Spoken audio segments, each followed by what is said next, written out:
Muchas gracias, muy bienvenido Santiago. Vamos a profundizar un poco en tu trayectoria. Les quiero contar que Santiago Íñiguez de Onsoño es licenciado en Derecho, doctor en Filosofía Moral, Jurídica y del Estado de la Universidad Complutense en España, MBA por el EA Business School y Recognized Student por la Universidad de Oxford. Es ponente habitual en conferencias internacionales y contribuye con sus artículos sobre gerencia, liderazgo y desarrollo directivo en distintos medios. Ha publicado bastantes libros, no vamos a entrar en detalle, y actualmente es presidente de EA University España y además profesor de Dirección Estratégica. Muy bienvenido, Santiago. Un gusto tenerte acá. Muchas gracias, Verónica, y gracias a la invitación a esta conferencia, gracias al rector, gracias a Patricio Donoso. Bien, durante la jornada de la mañana estuvimos escuchando a Jenny Nixon sobre alianzas y redes y en el panel que te tocó compartir junto al rector Sánchez, también a Jenny, sobre todo el tema global, networking. Vamos a entrar un poco en ese tema para comenzar. Sabemos que es y ha sido consejero en diversas instituciones de educación superior. ¿Qué nos podrías comentar de lo que son hoy las principales preocupaciones y prioridades que se están considerando en estas instituciones? Bueno, yo lo que veo, quizás la preocupación mayor, más que preocupación, el interés mayor o el fenómeno más importante con mayor impacto en el sector educativo, tanto de la educación superior como de la formación y educación primaria, es el impacto de la tecnología, en particular de la inteligencia artificial. Yo creo que se va a producir, lo anuncian muchos, tanto los expertos como los legos, se va a producir una revolución copernicana en todo lo que hace referencia al acceso al conocimiento, el manejo de la información, el desarrollo del manejo de datos.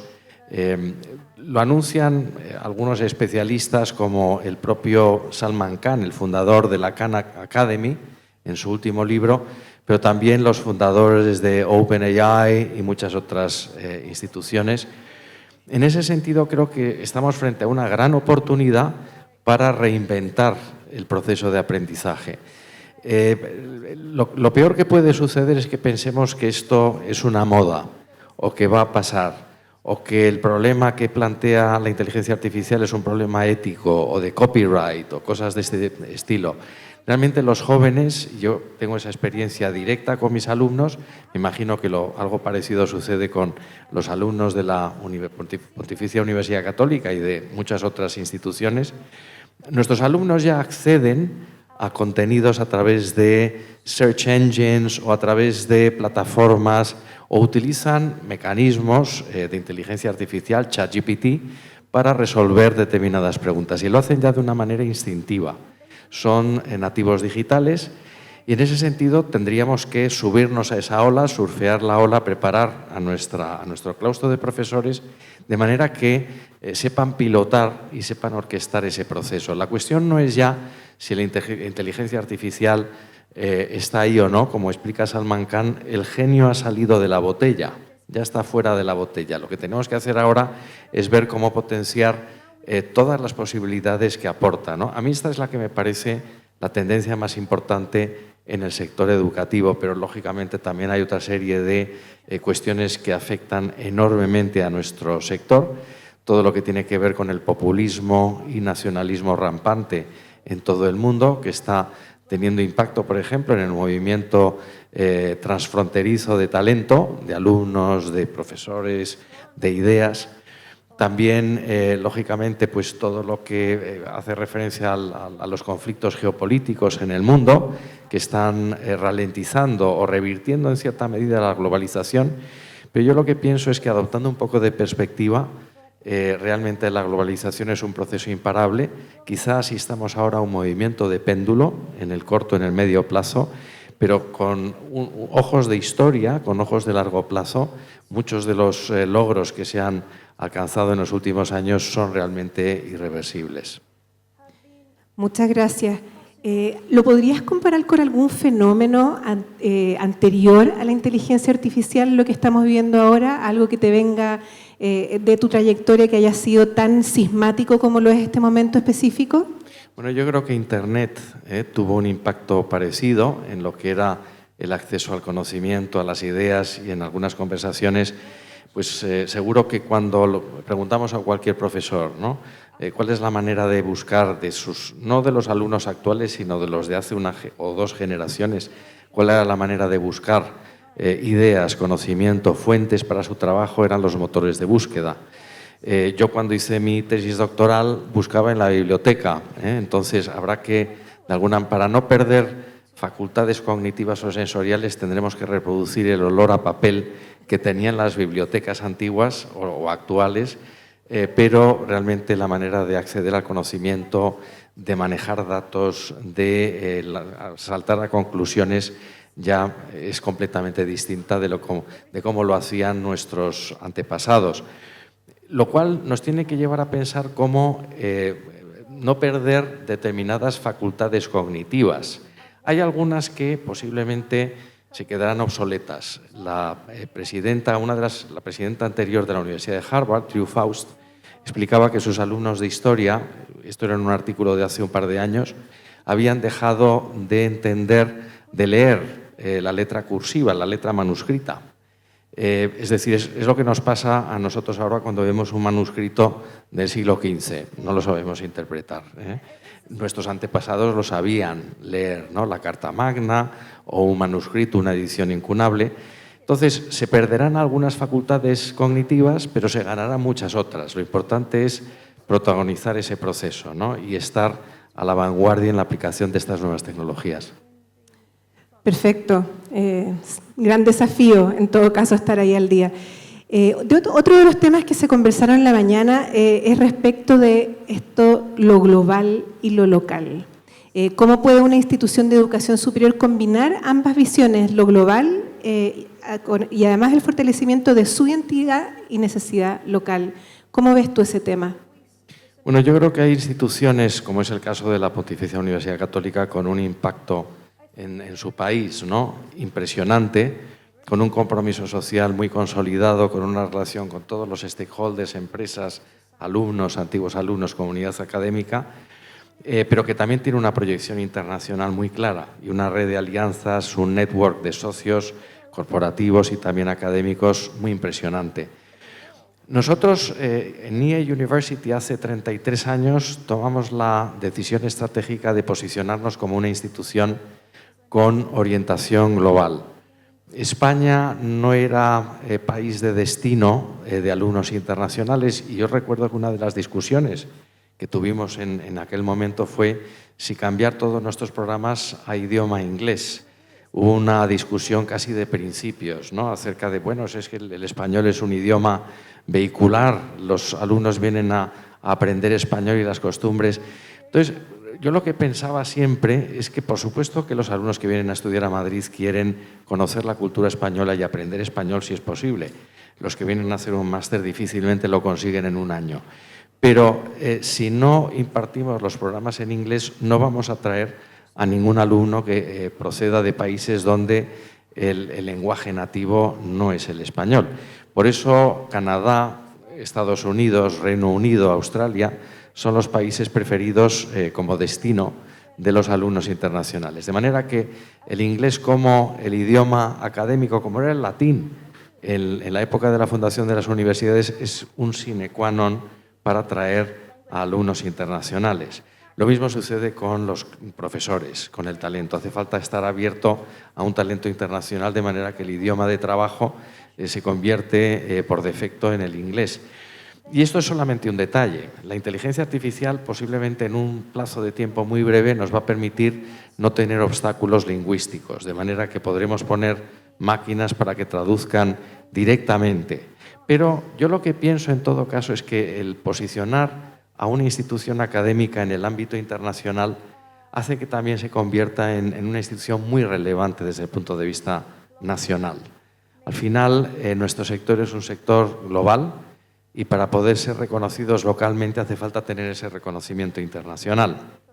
Hoy IE University, por ejemplo, tiene oficinas en 40 países, partners en todos los continentes, pero acabamos de abrir también una universidad en Nueva York, en Manhattan, Tenemos un centro que se va a abrir también este año en Riyadh, en Arabia Saudí, donde contamos con una operación de formación continuada muy intensa, y en el futuro posiblemente abramos también otros campus, porque pensamos que la presencia de nuestros alumnos en distintas operaciones internacionales enriquece su experiencia académica, y al final un estudio en una universidad tiene que apoyarse mucho en lo que los alumnos experimentan, en su experiencia académica, que tiene que ver ineludiblemente también con una experiencia física, con una experiencia inmersiva. Totalmente. Nosotros vemos cada vez más acá en los estudiantes de pregrado, pero también en los estudiantes de magíster, cómo el posicionamiento de la Universidad Católica en Chile impacta en su decisión de tomar esta universidad versus otra, también por su proyección internacional, porque ven que ese networking se está haciendo, es una cosa que está ocurriendo permanentemente. Por cierto que a veces, como se comentaba esta mañana, me parece que lo comentaba también Jenny, la provost de Universitas 21, a veces el internacionalizar la actividad, ella se refería a lo que ha sucedido en Holanda, en Países Bajos, con la Universidad de Ámsterdam, donde la atracción de alumnos internacionales ha hecho que suba mucho el precio de la vivienda. Se ha producido el fenómeno que se suele conocer como gentrificación, o en la expresión americana town and gown, ¿no? A veces se produce ese conflicto entre la ciudad y la toga, que sucede sobre todo en las ciudades pequeñas, New Haven. Yo lo viví en Oxford, donde hace años había peleas entre los operarios de la fábrica Leyland, la que producía el Mini, y los estudiantes universitarios. De manera que ese fenómeno a veces es irremediable, pero las universidades deben trabajar también por aportar valor en su entorno, y si se producen este tipo de fenómenos, ver qué soluciones pueden remediar las externalidades, las disfunciones en el entorno social. Algo así sucedió también en la zona de la Bahía de San Francisco, con todas las universidades y la gentrificación. Buen tema, muy buen tema. Durante su carrera le ha tocado estar en procesos de alianzas y joint venture tan potentes como la alianza del EA Business School con Financial Times, anterior a eso la compra de la Universidad de Segovia por el propio EA, y recientemente la asociación con el Glasgow Caledonian University New York College en Nueva York. ¿Qué espacio tiene que considerar el crecimiento de este tipo de alianzas dentro de una estrategia de IS? ¿Y qué busca el EA con esta expansión internacional? Bueno, algo me adelantaste en tu respuesta anterior. No, y en ese sentido se ha hablado también en la conferencia, y es un tema recurrente en el entorno académico, las alianzas internacionales, los consorcios. Las universidades operan en un sector muy regulado, casi hiperregulado en comparación con otros sectores de actividad. Y esa hiperregulación hace que el movimiento transfronterizo se dificulte enormemente. Hace falta, pues, para operar, por ejemplo, en Estados Unidos, contar con una licencia, tener una acreditación. Uno no puede abrir o despachar sus servicios online directamente. Para poder extender, se puede a lo mejor operar con la acreditación local si los alumnos no tienen ningún tipo de programa presencial. Pero en todo caso la educación, lo sabemos, es un sector hiperregulado. A veces aspiramos en ese sentido a que exista una menor presión regulatoria, porque si estamos llamados a innovar, a ser instituciones muy cerca del entorno corporativo, de las empresas, de las ideas, el exceso de regulación atrofia, asfixia la innovación. Por eso yo muchas veces, cuando hablo con los reguladores, con representantes, lo que les comento es que hace falta aliviar un poco la presión regulatoria en lo que hace referencia, por ejemplo, al exceso en la identificación de los contenidos de los programas, o en la acreditación de esos programas, o incluso, por ejemplo, en el perfil de los docentes que pueden dar clase, ¿no? Históricamente, los profesores en cualquier tipo de programa académico tenían que ser académicos, doctores, y en los últimos años hemos visto que la contribución de los asociados, de los profesores clínicos, de los professors of practice, añade muchísimo valor en el proceso de aprendizaje. En todo caso, volviendo al tema de las alianzas, claro, es el mecanismo de crecimiento internacional más sencillo para instituciones que operan en sectores regulados y que además no cuentan con los recursos para abrir directamente un campus, lo que se suele llamar un greenhouse campus, en otro país. De todas maneras, incluso las universidades con más recursos, con un endowment grande, tampoco se han planteado con frecuencia la apertura de otros campus. Yo recuerdo la declaración de Nitin Nohria, que fue decano de Harvard Business School. Hace años él tenía ascendencia india y le preguntaban en un viaje a India si iban a abrir un campus en India. Y él respondía, no, nosotros no vamos detrás del mercado, vamos detrás del prestigio. Yo sinceramente tampoco entendí muy bien la respuesta, porque todas las instituciones vamos detrás del talento. No solamente, cuando hablamos de mercado no hablamos de una idea simplemente comercial, monetaria, mercantil, estamos pensando en introducirnos en otros mercados. Pero si Harvard, que es posiblemente una de las instituciones más ricas en nuestro sector, no decidió abrir campus en India, es comprensible que no lo hagan las que son menos affluent, ¿no? Las que tienen menos recursos. Con todo, yo lo que pienso es que en el futuro veremos más universidades abriendo campus en otros países, porque la globalización pienso que pasa por ofrecer a nuestros alumnos una experiencia inmersiva en otras culturas, en otras jurisdicciones, en otros entornos corporativos. Por eso nosotros estamos ahora mismo ya en Nueva York, en Madrid, queremos abrir campus también en Middle East, en Riyadh, y posiblemente abramos también algún tipo de operación en Asia. Sigue la pauta que han establecido otras universidades también internacionales. Es una operación arriesgada y, con todo, las alianzas, lógicamente, pues son un recurso más soft, más suave, menos arriesgado, permite una experimentación, no requiere de aportar tantos recursos. Lógicamente tiene también sus cons, tiene sus pros, que es el menor riesgo, pero el con fundamental es la menor posibilidad de capitalizar la operación, la mayor facilidad de disolverlo. Y yo siempre recuerdo aquella cita de The Economist, que decía que, lo voy a decir en inglés, alliances among universities are like porcupines making love. Es como los erizos haciendo el amor, porque al final las alianzas se basan mucho en la relación personal entre los rectores, los vicerrectores. Cuando desaparece esa relación personal se diluye bastante. Las universidades tienen muchos checks and balances y lo normal es que se enfríe esa relación institucional.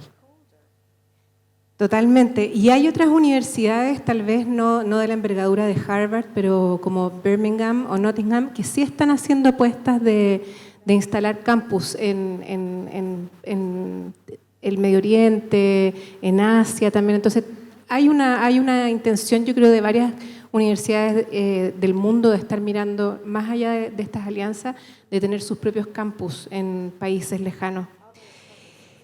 Bueno, hablamos un poquito de la inteligencia artificial, pero junto con esto yo me imagino que hay otras innovaciones que son muy relevantes para las universidades para poder seguir teniendo la presencia que tienen hoy en el mundo tan cambiante y que requieren, por supuesto, de una inversión grande por parte de quienes conducen estas universidades. ¿Cuáles crees tú que son esas otras inversiones, además de todo esto tecnológico y la inteligencia artificial? Bueno, yo creo que la mejor inversión que puede hacer una universidad es en el talento. Al final, somos instituciones que se apoyan mucho en la experiencia que proporcionan los profesores en el entorno educativo, también en lo que lógicamente aporta el staff en una universidad, los directores de programa, también todo lo que forma parte de esa experiencia, el campus de una universidad, si es urbano, si es suburbano, la posibilidad de hacer una propuesta de valor que integre los deportes. Claro, todos estos recursos y actividades entrañan muchas inversiones. Muchas veces no se pueden financiar con los recursos generados por las operaciones, por lo que es la matrícula, de manera que las universidades necesitan recurrir a otro tipo de contribuciones por parte de sus stakeholders, de los antiguos alumnos, de empresas, corporaciones socias o algún otro tipo de ingreso. En Estados Unidos sabemos que se ha desarrollado una cultura de giving back, ¿no? De devolver por parte de los antiguos alumnos a través de donaciones que ha generado unos endowments, ¿no? unos recursos que permiten a las grandes universidades norteamericanas financiar su investigación. A veces se piensa que el contar con ese muelle, ese colchón de financiación también hace que las universidades puedan ser menos eficientes, porque si uno compara el coste, por ejemplo, de lo que cuesta producir un paper en una gran universidad norteamericana con lo que puede costar en la PUC o en nuestra universidad, pues al final existen ciertas ineficiencias, ¿no? Con todo, lógicamente, el contar con recursos para financiar la investigación u otro tipo de servicios es siempre muy conveniente. Puede haber otro tipo de ingresos, también, de nuevo, el deporte. En Estados Unidos las grandes universidades cuentan con deportes y hay grandes ligas que generan múltiples ingresos que proceden de los contratos con canales de televisión o con empresas que financian, ¿no?, la imagen de esos. De manera que puede haber una diversificación de ingresos. Dicho esto, lo importante al final es invertir en el talento, invertir en el mejor claustro posible de profesores, financiar las becas que atraigan el mejor talento a clase y proporcionar una experiencia que sea lo más diferencial.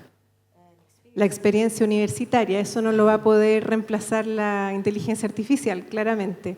Lo va a complementar. Lo va a complementar. Y en el caso de las distintas fuentes de financiamiento, aquí el prorector Patricio Donoso ha tenido harto que ver en eso en nuestra universidad.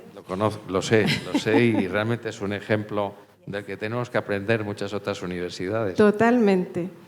Hablemos de líderes, líderes para el futuro. Tú has hablado bastante de eso en tus publicaciones, en alguno de tus libros. Si tuvieras que definir 3 atributos relevantes para un líder de una institución de educación superior, ¿cuáles destacarías? En primer lugar, apertura al cambio. Yo creo que el sector académico, por naturaleza, como históricamente está un poco más despegado del entorno, no olvidemos que el origen de las universidades son monasterios, ¿no? Y los priores tenían que decir a los monjes, ora et labora, o sea, no te pases todo el tiempo en la capilla, sino también sal a trabajar. Y en ese sentido, la apertura al cambio la da la conexión con la realidad, el estar muy pegado con lo que sucede en el entorno, seguir a la competencia muy estrechamente, hablar con los stakeholders, con las empresas, con los antiguos alumnos, aunque los antiguos alumnos suelen ser más conservadores porque quieren que su alma mater no cambie, permanezca igual, ¿no?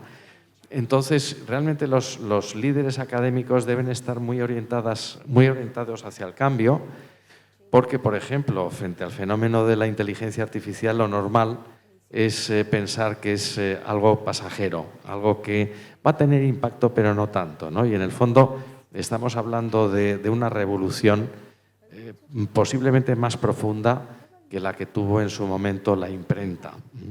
Entonces, yo creo que esa apertura al cambio, el saber que todo se está transformando y que tenemos que estar en vanguardia, es una de las características claves para los líderes académicos.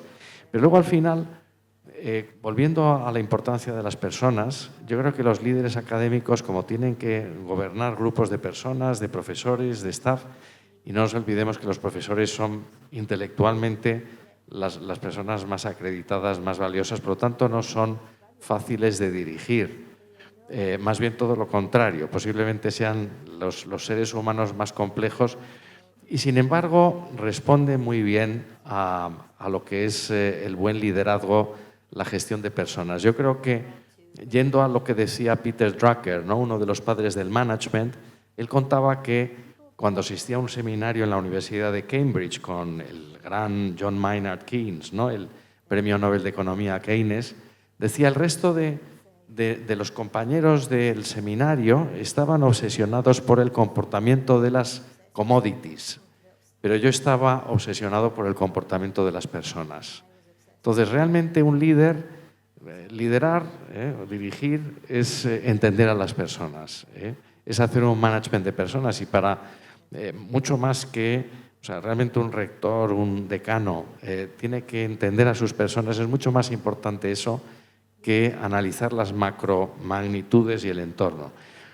¿Y cómo conocer a las personas? Pues mediante el trato, conocer sus preocupaciones, conocer cuáles son sus ambiciones. ser coach, ser profesor de las personas que trabajan. En el fondo somos todos profesores y yo enseño muchas veces a los alumnos del MBA que los CEOs también son en gran medida profesores. De manera que creo que la gran virtud que puede tener un líder académico es ser un buen director de personas. Y para eso recurro a una idea que traía la filósofa Iris Murdoch, ¿no? Ella explicaba, utilizando la analogía de la suegra y la nuera, decía, las relaciones entre suegras y nueras no suelen ser las más cálidas, las más estrechas, porque siempre la suegra piensa que su hijo se ha merecido pues una mejor mujer, etcétera. Pero decía Iris Murdoch, si todos los días la suegra piensa en algún elemento positivo, trata de ver lo que ella considera como defectos de la nuera desde una perspectiva en positivo, terminará por quererla, por amarla, decía, ¿no? Entonces, lo que venía a decir Iris Murdoch es que la única manera de conocer a las personas y a las cosas en general es amándolas, conociéndolas muy a fondo. Y lo mismo sucede en el entorno profesional. La única manera de dirigir a las personas, de conocer a esas personas en profundidad es queriéndolas, amándolas, ¿no? En el sentido al que me refiero de realmente preocuparse por ellas, ¿no? Y la escucha. La escucha yo creo que es un elemento para cualquier tipo de management hoy en día. Fundamental, Y yo a veces me tengo que contener porque hablo demasiado. Vamos a hablar de cosas más modernas ahora. Usted figura como un gran influencer en temas de gestión y emprendimiento. ¿Cómo se llega a ser un influencer en un mundo en el que está tan lleno de opiniones y tan lleno de distintos tipos de líderes? ¿Y qué significa serlo en términos de posicionamiento con respecto de todo lo que tú haces hoy a nivel profesional? Bueno, yo creo que la comunicación, y pues estoy delante de una experta en comunicación, por lo tanto no me atrevo a dar ningún tipo de lecciones o consejos, pero yo siempre he pensado que la comunicación es una de las actividades más importantes de los líderes. Hace 25 años, ¿no? Yo empecé con un blog que editaba con la editora entonces de Financial Times de Educación, de la Bradshaw, y un decano, el decano de Dartmouth, de Tuck Business School. Era un blog cuando estaban empezando a funcionar los blogs y fue una cancha de pruebas fantástica.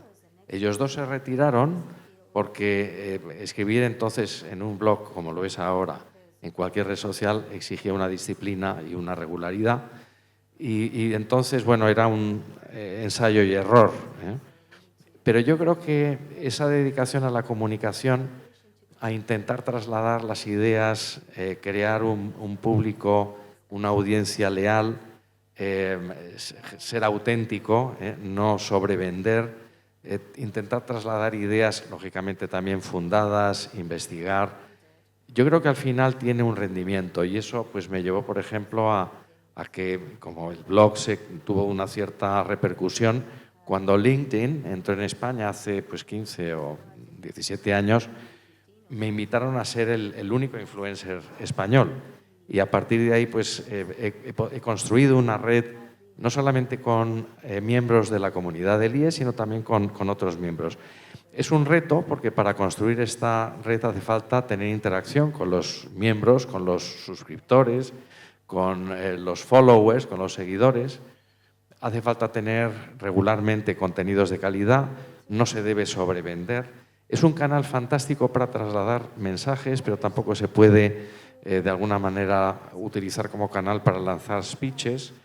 Entonces, a mí me parece que la comunicación es un elemento clave para los líderes académicos de hoy. Dicho esto, vivimos en una circunstancia en la cual, así como hace 6 años era oportuno y recomendable hacer lo que los ingleses dicen speaking up and standing out, es decir, pronunciarse sobre cuestiones claves, ¿no? Cuestiones de principio, cuestiones sociales, hoy por hoy ya es mucho más arriesgado.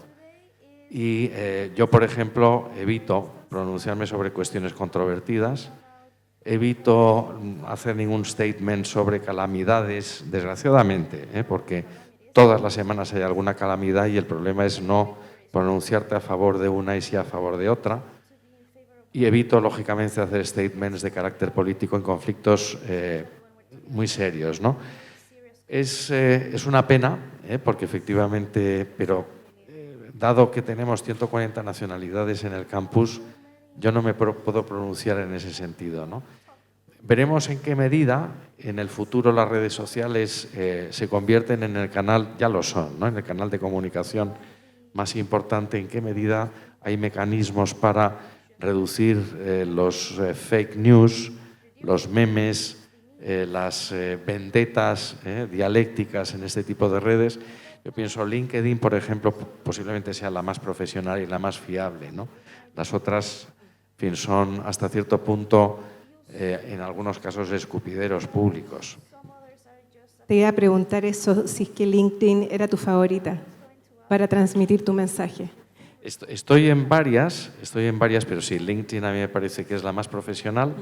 Tiene mecanismos de garantía que evitan, ¿no?, el abuso. Hay una protección de la privacidad muy importante, cosa que no sucede en otras redes sociales. Hay un aval por detrás de Microsoft, Totalmente, que a mí me parece también una garantía importante. Y luego, además, tiene un objetivo, una misión muy clara, y es convertirse en la red profesional más seria en términos de contenidos que hagan referencia a la profesión, al empleo, al trabajo, a la educación. Entonces, no tiene nada que ver con Twitter o con X o con Facebook o con TikTok o con YouTube. Son distintas, ¿no? Cada uno cumple su función. Sabemos, hace falta seguirlas, monitorizarlas, porque son los canales de comunicación que han sustituido a los medios tradicionales. totalmente. Por acá nuestro LinkedIn también es el donde converge la mayor cantidad de nuestros exalumnos, tiene bastantes seguidores. Vamos avanzando, nos quedan todavía algunos minutos. Santiago, como presidente del Consejo de AACSB International y miembro de EFMD, ¿qué cambios clave impulsarías para adaptar las escuelas de negocio a las demandas actuales? Particularmente hablemos de los MBA. Bueno, es curioso porque cada 5 años hay algún debate, sobre todo en las redes sociales ahora mismo, acerca de la madurez del MBA. El MBA está maduro y es un argumento que cunde en las redes sociales e incluso se traslada a las escuelas de negocios. Pero yo es un argumento que llevo escuchando hace 25 o casi 30 años. Y siempre he pensado, bueno, lo cierto, el hecho fáctico, el hecho es que el MBA es el programa más demandado, sigue siendo el hot ticket, como se dice en inglés. Yo creo que hay muchas posibilidades de innovar en el MBA. Se puede innovar en formatos como los que tiene la PUC, como los que tenemos también en IE Business School. Se puede innovar en la familia de MBAs con especializaciones, con nuevos contenidos. Se puede innovar, por ejemplo, también ampliando el perfil. Todavía el porcentaje de mujeres en programas MBA es minoritario, de manera que habría que ampliar y atraer a más mujeres al MBA. Y estos son solamente 3 líneas para poder rejuvenecer un programa que muchas personas piensan que está maduro, pero no lo está. Y yo cuando alguien, incluso mis alumnos, ¿no?, cuando hablamos de la madurez de los productos o de los servicios, yo les recuerdo una cita de uno de los fundadores del Departamento de Estrategia de London Business School, John Stopford, que decía: no hay productos maduros, solo hay empresas maduras. No hay productos maduros, solo hay empresas maduras. Y les traslado, el MBA no está maduro, lo que hay es algunas escuelas de negocios maduras. Escuelas de negocios, y hemos visto a lo largo de las últimas décadas, algunas, pues pienso en Manchester Business School, era una de las top en Europa, hoy nadie habla de Manchester, o muchas otras que han caído un poco en el olvido o han periclitado. Yo creo que es muy importante continuar innovando y yendo a las recomendaciones que haría, ¿no?, a las escuelas de negocios, además de reinventar el MBA, es lógicamente aproximar la investigación al mundo real.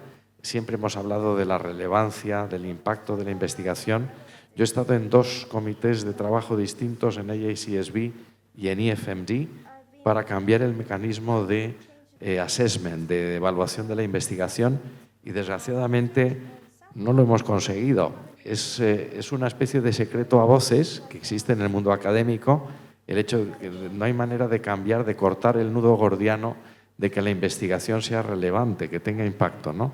Se ha convertido en algo superior a la manera en la que estamos gobernados, al propio sector de publicaciones académicas, que es self-sufficient, ¿no? Es autosuficiente.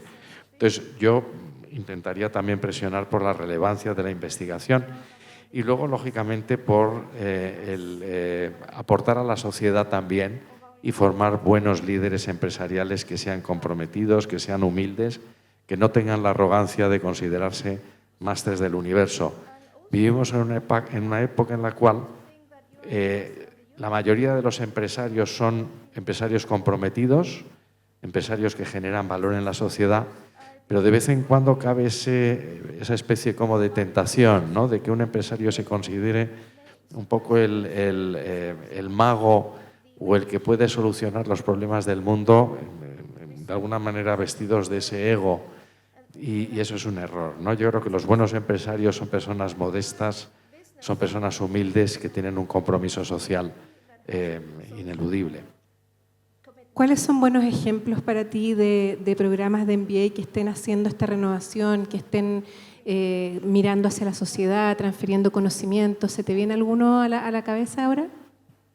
Sería una pregunta, yo diría el de nuestra propia escuela de negocios, pero yo creo que hay muchos programas MBAs, existen rankings, y los rankings siempre son algo controvertido. Yo me acuerdo que también he estado en comités que han trabajado para cómo mejorar los rankings, la metodología, que desde el punto de vista académico siempre es floja, ¿no? Porque es imposible comparar peras y manzanas, pero lo cierto es que todos los días estamos comparando cosas desiguales, ¿eh? ¿Me quedo a cenar en casa o voy al cine? ¿Me gusta leer una novela de Dickens o prefiero ir a una obra de teatro? Entonces, habitualmente estamos comparando cosas desiguales y los rankings son también defectuosos metodológicamente, pero la opinión pública los demanda. Entonces, yo animaría a lo mejor a ver esos rankings y yo creo, animaría también a que la gente se planteara el hacer el MBA fuera de su país, ¿eh? Algo que, por ejemplo, siempre he echado en falta, ¿no? En América Latina, que hay instituciones ejemplares como, por ejemplo, la PUC, con una escuela de negocios muy sólida. Sin embargo, nos ha producido ese fenómeno de movilidad regional que se ha dado en Europa, donde hay alumnos británicos que vienen a estudiar a España o españoles que se van a Alemania o italianos que vienen a España, que, sin embargo, siempre la vista está puesta o en Estados Unidos o en Europa, y ha faltado ese movimiento regional, habiendo escuelas muy prestigiosas, tanto en Chile, la PUC, como en Brasil, como en México. Entonces, también animaría a crear algún tipo de consorcio, de movimiento que facilitara pues, esa movilidad entre escuelas de la región. Muchas gracias. Ya que mencionaste esta movilidad regional, te voy a preguntar por tu visión sobre el rol de las instituciones de educación superior en Latinoamérica para competir en un escenario global.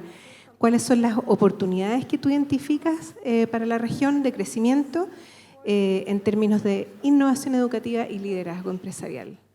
¿Para dónde tenemos que ir? Bueno, yo creo que se está haciendo un trabajo formidable y yo animaría quizá a una mayor comunicación internacional. Hay instituciones en América Latina y yo desde hace años no sigo muy de cerca la evolución de instituciones como la PUC, como Getúlio Vargas en Brasil, el TEC de Monterrey en México. Son instituciones más antiguas incluso que la nuestra. En su día creamos una asociación hace años que era SUMAC, que estaba orientada al desarrollo de formación ejecutiva para empresas multinacionales. La filosofía era tener un programa global compartido, pero luego que cada escuela local aportara ese ingrediente más contextual, que era muy importante para las empresas. Antes comentaba con Patrición, yo creo que nos adelantamos 50 años, porque cuando nos acercábamos a empresas como Santander o Telefónica, lo que resultaba es que la formación de su talento la tenían regionalizada. Entonces no había decisiones que se pudieran tomar a nivel global. Y sigue estando así, de manera que todavía la formación continuada es un fenómeno muy, muy contextual, muy localizado. Con todo, cada vez se está produciendo una integración global más acelerada. Lógicamente, la vía de las alianzas estratégicas, y esta mañana hablábamos de Universitas 21, es un caso muy claro de cómo se puede crear un network que permita una mayor movilidad internacional. Yo creo que la comunicación internacional es clave, la creación de algún tipo de iniciativa también regional que facilite esa movilidad continental de la que antes hablábamos puede ser también muy buena. Y en todo caso, yo creo que se están dando pasos muy importantes para consolidar la investigación, el reach, el impacto que se está consiguiendo en muchos sectores distintos, ¿no? Yo creo que todas las instituciones campeonas en América Latina son muy respetadas en los networks internacionales. Quizá a veces también junto con esa falta de integración regional, lo que he echado en falta es una mayor proximidad al entorno corporativo que se da en el caso de la PUC, pero hay una cierta tendencia, y me refiero sobre todo más a las universidades públicas, a un academicismo insano, es decir, a estar mirándose a uno mismo a la hora de evaluar la actividad, ¿no? Y orientaría mucho más en línea con el modelo americano a estar mucho más abierto a la sociedad del entorno, a las empresas. Totalmente, como aliados para generar proyectos de valor en conjunto. Y vamos a terminar con una pregunta, estamos muy bien en el tiempo, nos hemos portado muy bien. ¿Cómo consideras que las universidades, ahora vamos a hablar de los jóvenes, deben adaptarse a los intereses y valores de las nuevas generaciones, que sabemos son un tremendo desafío, especialmente en temas que los mueven hoy, como son la sostenibilidad, la diversidad, el impacto social? Bueno, ciertamente ya los jóvenes vienen con esa conciencia acerca de la sostenibilidad, de manera que tenemos que no solamente responder a esa demanda, sino intentar también ir en vanguardia. Yo creo que la sostenibilidad debe ser un área transversal que informe todos los programas de nuestra universidad. Nosotros, por ejemplo, en IE University tenemos, cuando se rellena el sílabus de cualquier asignatura, el profesor tiene que justificar cómo está tratando en las cuestiones de sostenibilidad, de gobernanza, de entorno, de las cuestiones medioambientales en esa sesión. Y lo hace explícito de manera que los alumnos le puedan decir si lo ha hecho o no, porque luego, lógicamente, es evaluado al final de ese curso. Pero además de esa conciencia acerca de la sostenibilidad, yo creo que es muy importante que nos anticipemos a la demanda que trae la inteligencia artificial. Yo creo que es una realidad a la que nos tenemos que adelantar. Y junto con eso, no perdería la importancia que tiene la formación en humanidades. Las humanidades ahora están en descrédito en muchas universidades. Existe una crítica que es falaz sobre la utilidad de las humanidades. Se piensa que el estudiar historia, geografía, arte, literatura no forma a las personas y es todo lo contrario. Si vemos el perfil de la mayor parte de los emprendedores de Silicon Valley, de Mark Zuckerberg a Steve Jobs, a muchos otros, han estudiado un grado en humanidades o en liberal arts y luego se han especializado en algún tipo de carrera técnica o de ingeniería. Ese es el mejor de los mundos, el poder formar ciudadanos globales con una sensibilidad acerca de la cultura, de las humanidades, pero lógicamente también con una especialización y con una competencia profesional. Entonces yo animaría mucho a recuperar las humanidades y creo que ahí, pues, por supuesto, en la Universidad Católica nosotros lo estamos haciendo, el intentar permear todos los programas con cursos de humanidades porque, de acuerdo con la formación clásica, ya desde Roma, diríamos, siempre se ha intentado instilar, desarrollar esas virtudes cívicas que son las que aportan más pozo al individuo. Los conocimientos pasan y se transforman, sin embargo, las habilidades y las virtudes permanecen. Transformar a estos jóvenes en ciudadanos es también parte de los desafíos de la universidad. Bueno, Santiago, hasta aquí llegamos con esta entrevista. Quiero preguntar si es que hay alguna pregunta que van a transmitir desde la transmisión. Felipe, ¿o estamos listos? Estamos listos. Perfecto. Muchas gracias nuevamente, Santiago. Ha sido un placer conversar contigo. Seguimos entonces con las sesiones paralelas hoy por la tarde y mañana en la nueva jornada de este Summit. Muchas gracias. Muchas gracias, Verónica. Muchas gracias a la Universidad Católica.